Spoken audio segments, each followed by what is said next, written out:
দীর্ঘ বছর ধরে এই ব্রিজটা বিকল হয়ে পড়েছে।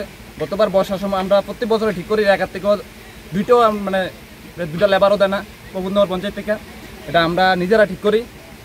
বর্ষার সময় খুব কষ্ট হয়, প্রত্যেক বছরে একটা গাড়ি বা বাইক করে মানুষ আহত হইতেছে।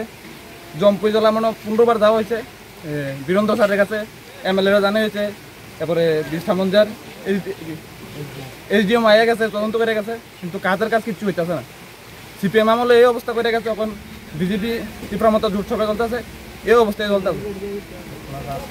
প্লাস আজকেও আমরা গিয়েছি, যাই আবার পথে গাড়ি একটা অ্যাক্সিডেন্ট হয়েছে এই অবস্থায়, একজন রোগ একজন খুব আহত হয়েছে, একজন ড্রাইভার মানুষ, হ্যাঁ আজকে অসুস্থ হয়ে রয়েছে আর কি গাড়ি অ্যাক্সিডেন্ট করে।